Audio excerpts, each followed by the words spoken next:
Bonjour. Parallèlement à mes activités d'enseignement à l'Université de Poitiers, j'ai créé avec mon épouse Marianne la société CEMAF. CEMAF est un centre de recherche biomédicale spécialisé dans la réalisation d'études pharmacocinétiques des médicaments chez l'homme. C'est à CEMAF que j'ai découvert en 1994 la valentonine, l'hormone du sommeil. La valentonine est sécrétée par la glande pinéale pendant la nuit, en même temps que deux autres hormones, la mélatonine et le 6-méthoxyharmalan. Ces trois hormones constituent le système veille-sommeil. Cette découverte importante permet d'expliquer, sous un jour entièrement nouveau, la régulation de vie psychique et végétative de l'organisme, ainsi que les mécanismes des affections neurologiques. Elle débouche tout naturellement sur les traitements appropriés de ces maladies. Parmi les affections neurologiques les plus fréquentes, on peut citer les troubles du sommeil, les dépressions nerveuses, les troubles psychotiques, ainsi que les maladies neurologiques dites neurodégénératives, telles que les maladies de Parkinson et d'Alzheimer. Les mécanismes de toutes ces maladies neurologiques sont à ce jour inconnus ou très mal connus. Et pour cette raison, les médicaments disponibles pour leur traitement ne sont que des trouvailles, souvent issus de trouvailles, dont on ne connaît pas les modes d'action. Comme nous allons le voir, ces affections neurologiques sont dues à des dysfonctionnements des sécrétions des trois hormones sécrétées par la glande pinéale. C'est l'enseignement de cette découverte. La glande pinéale, ou épiphyse, est une petite glande endocrine d'environ 8 mm située à l'arrière du thalamus. Tandis que l'hypophyse, autre glande endocrine proche de l'épiphyse, est située à l'avant de l'hypothalamus. On remarquera la position de la glande pinéale par rapport aux yeux et à la rétine, dont les cellules perçoivent la lumière.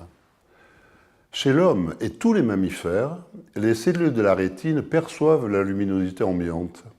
Cette information est traitée par le noyau suprachiasmatique situé juste au-dessus du chiasma optique. Le noyau suprachiasmatique est la véritable horloge biologique de l'organisme. Il rythme la vie de l'organisme selon un mode circadien par tranche de 24 heures, en l'adaptant à son mode de vie et à son environnement. Comment cela se passe-t-il ?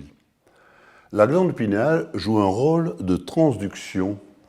Elle convertit le rythme imposé par le noyau suprachiasmatique en message hormonal endocrinien via la sécrétion des trois hormones. Revenons sur les trois hormones sécrétées par la glande pinéale. La mélatonine, elle fut découverte par Lerner en 1958. Contrairement à ce que l'on pense couramment, la mélatonine n'est pas l'hormone du sommeil. Le 6-méthoxyharmalan, il fut identifié dans la glande pinéale par Mac-Isaac en 1961.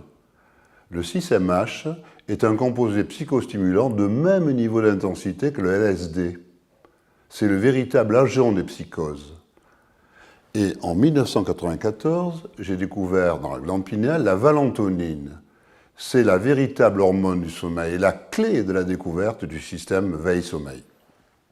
La mélatonine est le réducteur des radicaux libres le plus puissant que l'on connaisse dans le milieu biologique. Cette action est attestée par la présence en grande quantité de 2-oxomélatonine dans le cerveau. En piégeant les radicaux libres, destructeurs des neurones, la mélatonine prévient leur dégénérescence. Le 6-méthoxyharmalan, l'hormone de la veille, est une bêta-carboline, structure tricyclique que l'on rencontre dans les alcaloïdes psychostimulants de l'Armala, tels que l'armaline. Le 6-MH augmente la vigilance, élève la pression artérielle ainsi que la fréquence cardiaque. En outre, il provoque la contraction musculaire. On peut le qualifier d'hormone du jour. C'est l'hormone de la cognition, de la conscience ou de la pensée, rôle que l'on a attribué à tort à la dopamine. Une acétylation sur l'atome d'azote de l'hormone précédente, le 6-méthoxyharmalan, conduit à la valentonine, l'hormone de la nuit. On assiste à une inversion des propriétés pharmacologiques par rapport au 6-méthoxyharmalan, avec diminution de la vigilance et perte de conscience qui conduit au sommeil. La pression artérielle et la fréquence cardiaque sont réduites et il y a un relâchement musculaire. Ces trois propriétés pharmacologiques sont caractéristiques du sommeil physiologique et on va les retrouver au cours des études polysomnographiques. Pour comprendre le fonctionnement du système veille-sommeil, il est nécessaire de connaître les modalités des sécrétions de ces trois hormones par la glande pinéale. Dans un premier temps, pour des raisons techniques, d'ordre analytique, je me suis limité à l'étude de la sécrétion de la mélatonine par la glande pinéale. En effet, la mélatonine est la seule des trois hormones pinéales dont les taux plasmatiques endogènes peuvent être mesurés dans le plasma. En 1994, nous avons mis au point au Centre de recherche biomédicale CEMAF une méthode de dosage de la mélatonine spécifique et très sensible. Elle met en jeu un couplage de la chromatographie en phase gazeuse avec la spectrométrie de masse. Cette méthode, très sensible, permet de mesurer avec justesse et précision des concentrations de mélatonine dans le plasma aussi basses que 0,5 picogrammes par millilitre de plasma. Ainsi, en 1994, nous avons pu établir les courbes d'évolution des concentrations plasmatiques de mélatonine sécrétées par la glande pinéale pendant 24 heures, ceci à deux périodes de l'année, fin mai, début juin chez 12 sujets jeunes et en octobre chez 12 sujets âgés. Voici les résultats pour les 12 sujets jeunes.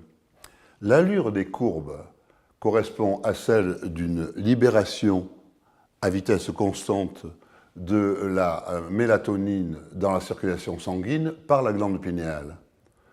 Pour tous les sujets, les sécrétions débutent à 22 heures et s'arrêtent vers 6 heures du matin. Au passage, on remarquera la grande variabilité de 1 à 10 entre les extrêmes des sécrétions de mélatonine. Ainsi, pour les sujets jeunes, les sécrétions pinéales débutent entre 22 heures et 22h30 et elles s'arrêtent entre 6h05 et 6h20. En moyenne, la durée de la sécrétion est égale à 8 heures, tandis que la durée de la nuit était égale à 8 heures et 20 minutes.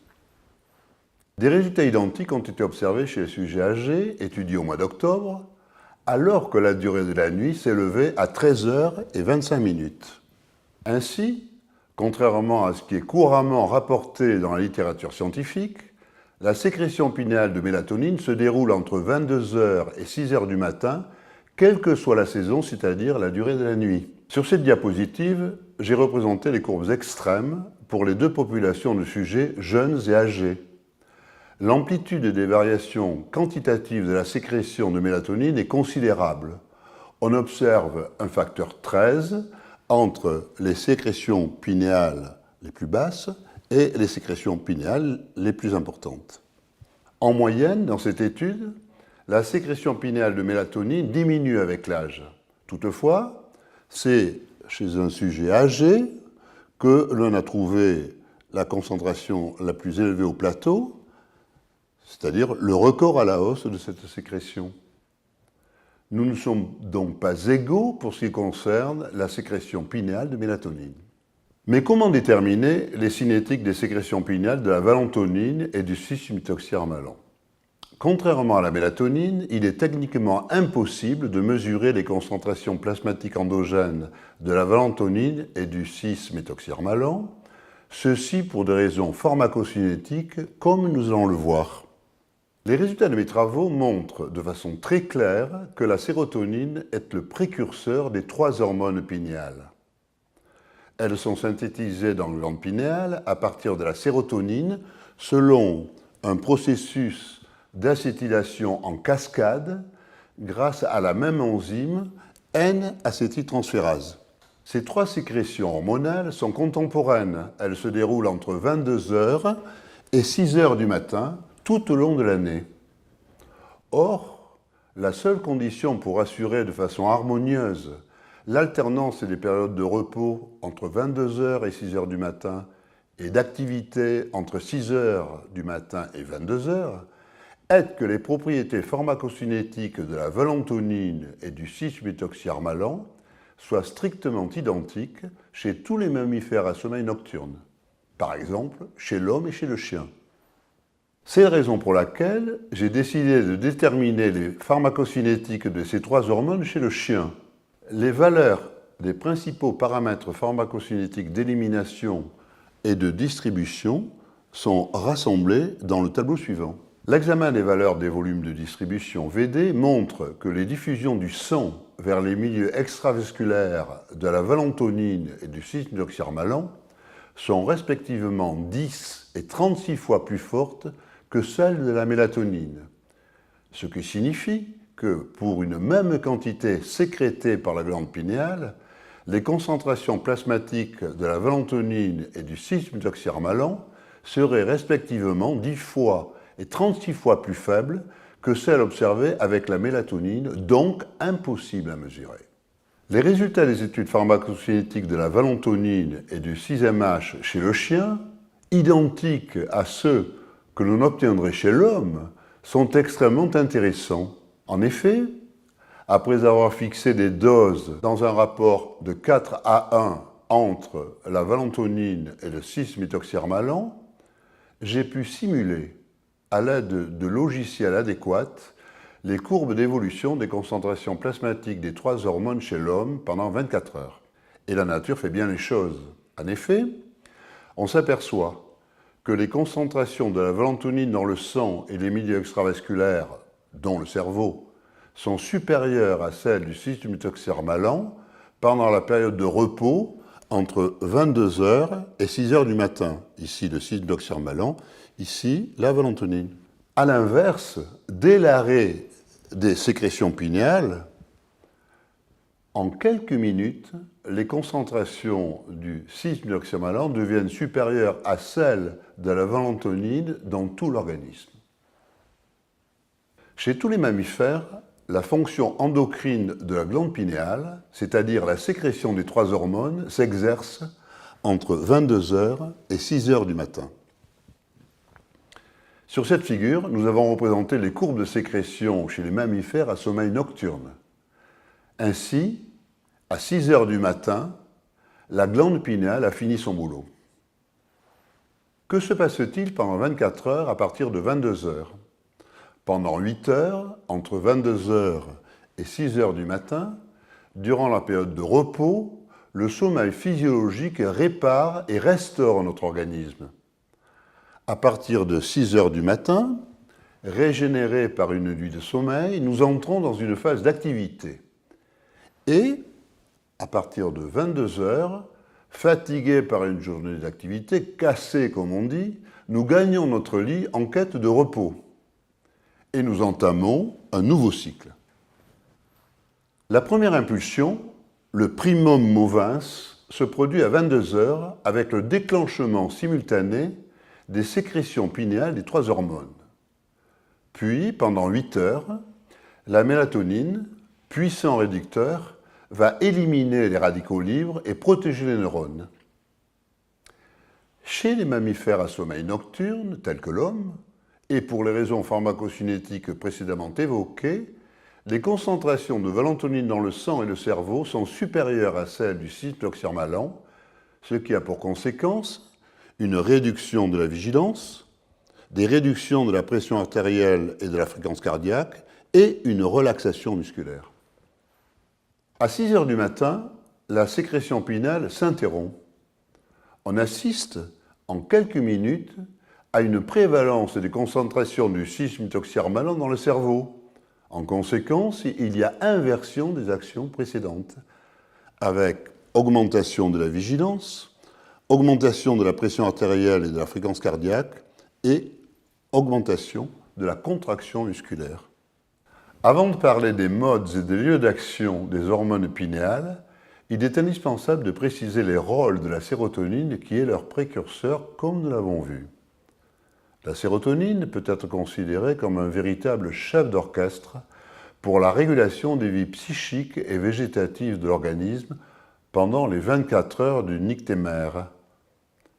Elle intervient à deux niveaux, en tant que neurotransmetteur dans les neurones sérotoninergiques et précurseur des trois hormones du système veille-sommeil dans la glande pinéale. Tout d'abord, son rôle de neurotransmetteur. Sur ce schéma, j'ai représenté des neurones sérotoninergiques neuroinhibiteurs équipés de récepteurs sérotoninergiques 5-HT2C qui permettent de transmettre un signal neuronal de diminution de la vigilance dans certaines régions du cerveau.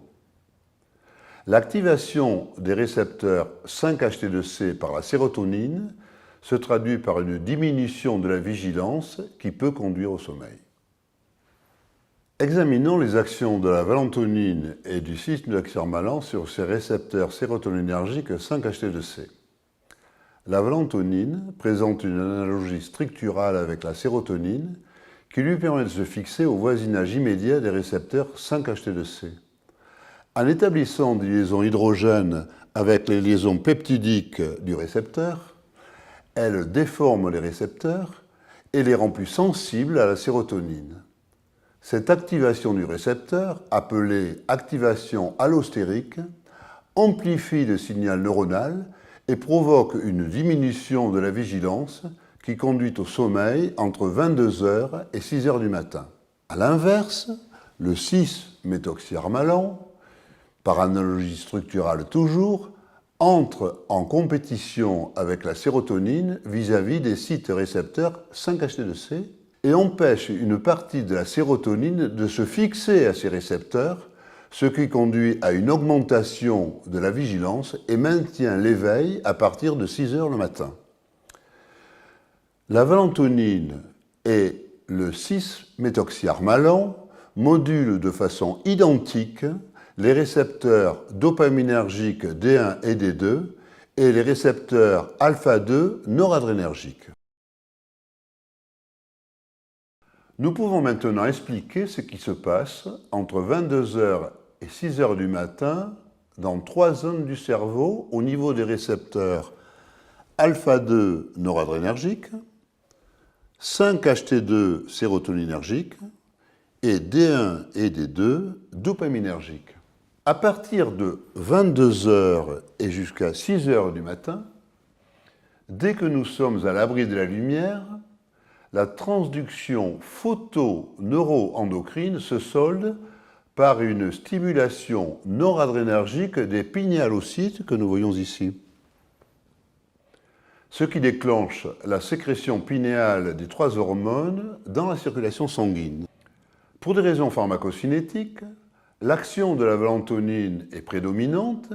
Il en résulte une activation allostérique des trois récepteurs avec diminution de la vigilance qui conduit au sommeil, diminution des pressions artérielles et de la fréquence cardiaque et relaxation musculaire. Revenons sur le sommeil. Comment passons-nous de l'état de veille à l'état de sommeil ? L'état de sommeil avec perte de conscience apparaît lorsque la vigilance tombe en dessous d'un certain niveau de vigilance que l'on peut qualifier de barrière de sommeil. On passe de la veille au sommeil quand on franchit cette barrière. Chez le sujet normal, pendant la période de repos, entre 22h et 6h du matin, la prévalence des concentrations de la valentonine déclenche l'état de sommeil. Le sommeil persiste tant que les concentrations de la valentonine au niveau des récepteurs sérotoninergiques 5-HT2C sont suffisantes pour maintenir le niveau de vigilance en dessous de la barrière du sommeil. Qu'est-ce que le sommeil physiologique ? Le sommeil physiologique, réparateur pour l'organisme, peut être caractérisé par son tracé électroencéphalographique. Pour chacun des 4 à 6 cycles d'une nuit de sommeil, on observe 5 stades de sommeil. 2 stades de sommeil à ondes lentes de sommeil léger, S1 et S2. 2 stades de sommeil à ondes lentes profonds, S3 et S4, et un stade de sommeil paradoxal, dit REM, à ondes rapides, caractérisé par des mouvements rapides des globes oculaires, REM signifiant Rapid Eye Movements.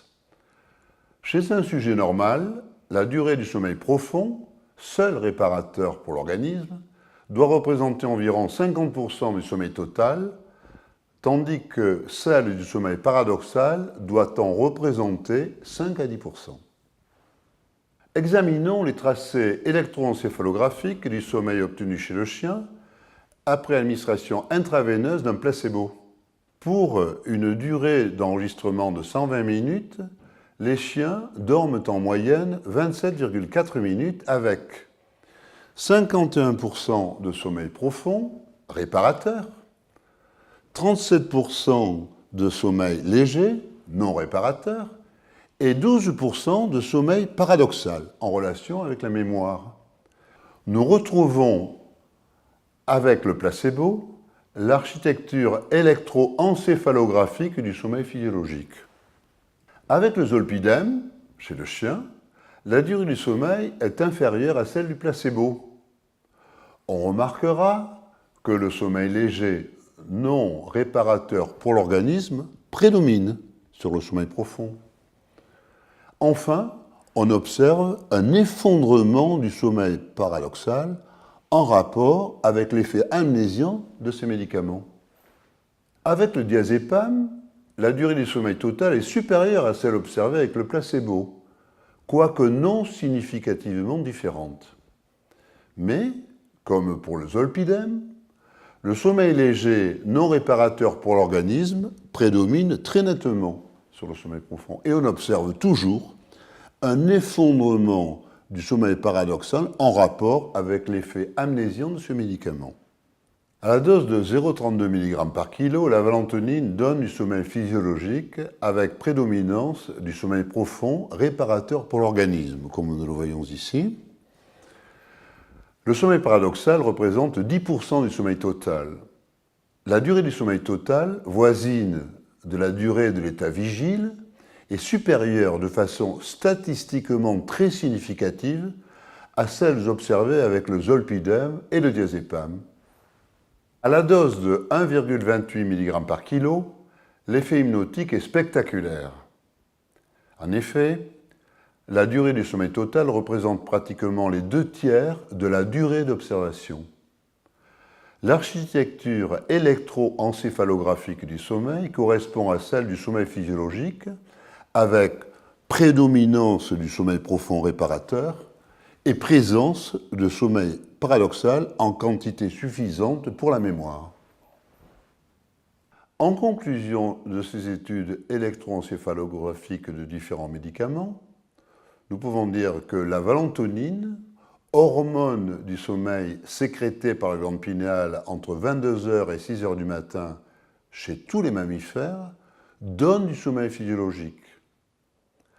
À l'inverse des benzodiazépines et médicaments apparentés, qui donnent du sommeil anesthésique non réparateur, avec des effets amnésiants dus à l'effondrement du sommeil paradoxal.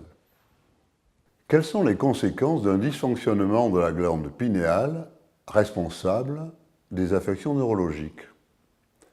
Les 3 hormones pinéales sont biosynthétisées et sécrétées par la glande pinéale toujours dans les mêmes proportions. Ce qui signifie que toute variation quantitative en déficit ou en excès de la fonction endocrine pinéale se répercutera de la même façon sur les 3 hormones.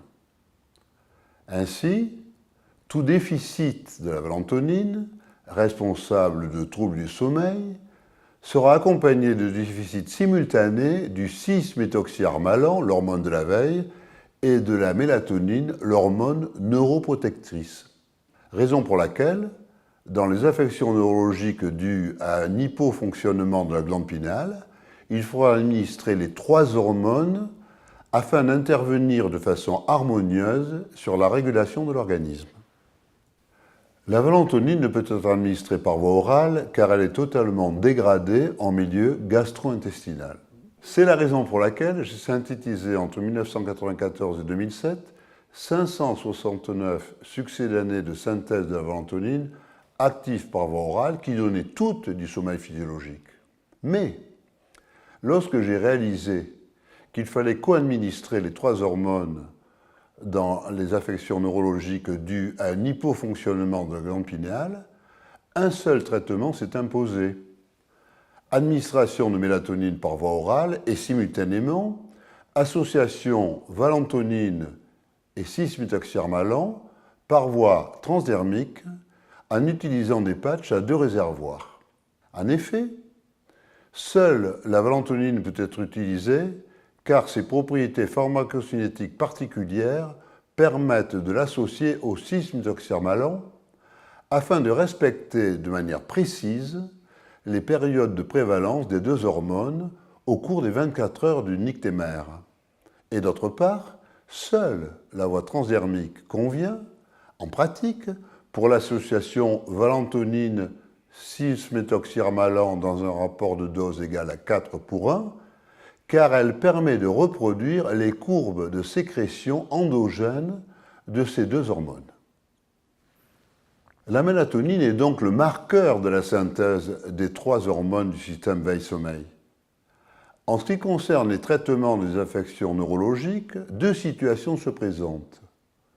Dans les affections dues à un déficit des 3 hormones, diagnostiquées par une valeur trop faible du marqueur qu'est la mélatonine, il faut prescrire un traitement hormonal substitutif comportant une dose orale de 3 mg de mélatonine le soir au coucher et, simultanément, une association valentronine plus 6-méthoxyarmalan dans un rapport de dose égal à 4 pour 1 par voie transdermique en utilisant des patchs à 2 réservoirs appliqués au coucher et enlevés le matin au lever. Dans les états psychotiques, diagnostiqués par une valeur trop élevée du marqueur, supérieure à 200 picogrammes par millilitre, nous proposons le traitement suivant, le matin au lever et jusqu'à 22 heures au coucher, administration par voie transdermique d'une dose de valentronine suffisante pour déplacer l'excès de 6-méthoxyarmalan par fixation compétitive au niveau des récepteurs concernés. Quel est le mécanisme des troubles du sommeil?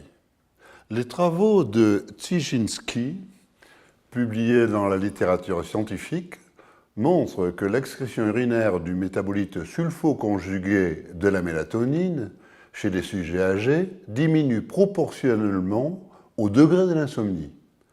Ce qui signifie que chez les insomniaques, la production de mélatonine par la glande pinéale est réduite. En conclusion, nous pouvons dire que chez les patients insomniaques, la sécrétion de valentronine est insuffisante pour abaisser le niveau de la vigilance en dessous de la barrière du sommeil. Le traitement actuel des troubles du sommeil consiste à administrer les benzodiazépines ou des médicaments apparentés. L'activité des médicaments benzodiazépiniques due à leur activation allostérique des récepteurs GABAergiques est bien connue. Elle est à l'origine du sommeil anesthésique, non réparateur et amnésiant qu'il procure. Par ailleurs, ma découverte permet d'expliquer l'origine des effets paradoxaux indésirables rédhibitoires de ces composés. Ces composés présentent dans leur structure chimique la séquence pharmacophore du 6-méthoxyarmalan, qui correspond à celle du LSD, responsable du blocage des récepteurs 5-HT2C, comme nous le voyons sur ce schéma. Cette deuxième composante pharmacologique s'oppose au sommeil physiologique en augmentant la vigilance de façon identique au 6-méthoxyarmalan. C'est un effet anti-sommeil physiologique qui explique qu'une insomnie et une anxiété importante figurent en tête des effets indésirables de ces composés, au dictionnaire Vidal notamment, ce qui est un comble pour les médicaments dits hypnotiques et anxiolytiques. Comme nous venons de le voir, les troubles du sommeil proviennent d'une insuffisance de la production pinéale, non seulement de la valentonine, mais aussi des deux autres hormones pinéales. Et quand on parle de troubles du sommeil, il faudra désormais parler de troubles du système veille-sommeil. Pour garantir une régulation harmonieuse de l'organisme par le système veille-sommeil, il faut administrer par voie transdermique l'association valentonine 6-méthoxyarmalan dans un rapport de dose égal à 4:1. Les patchs à 2 réservoirs doivent être appliqués le soir au coucher et enlevés le matin au réveil. Quel est le mécanisme des dépressions nerveuses? Chez les patients déprimés, le système veille-sommeil est quantitativement normal.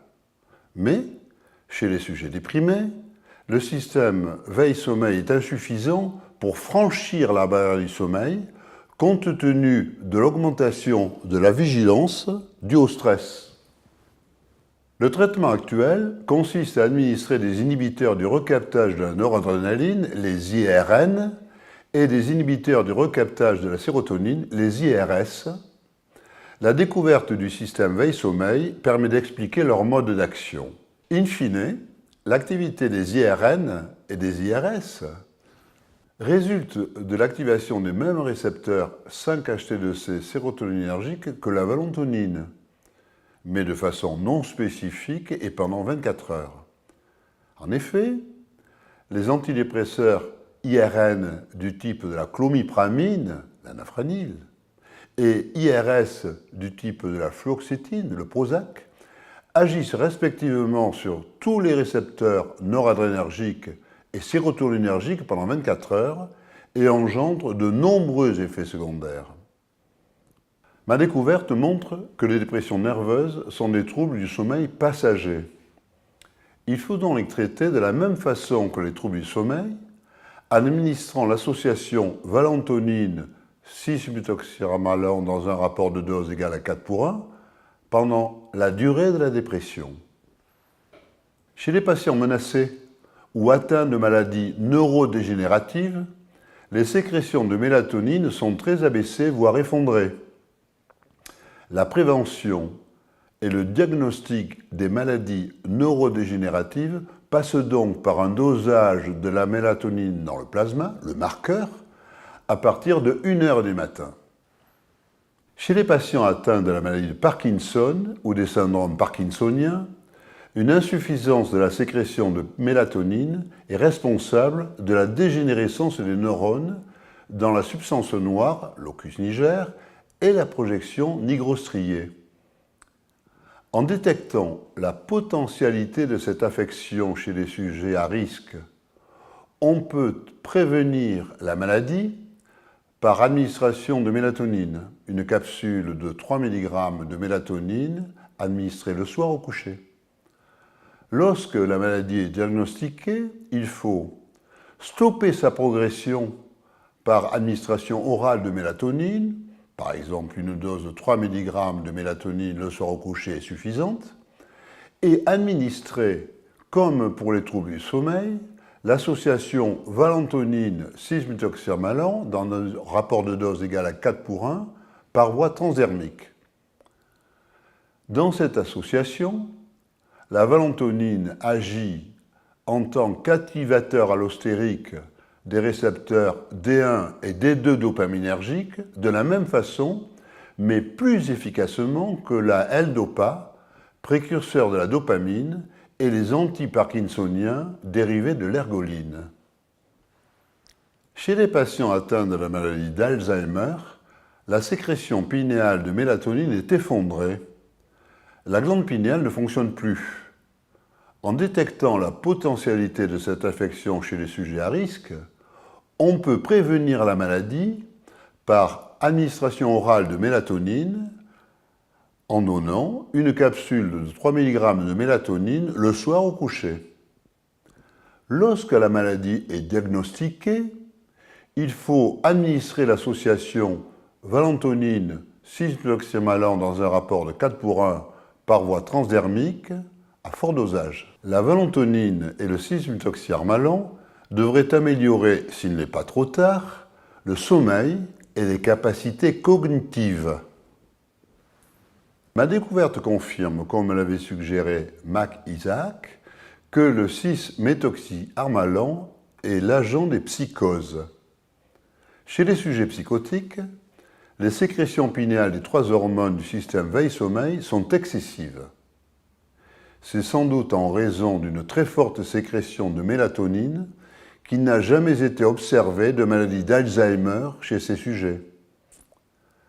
Les hallucinations dont ils sont victimes pendant la phase d'activité sont dues à des taux anormalement élevés du 6-méthoxyharmalan.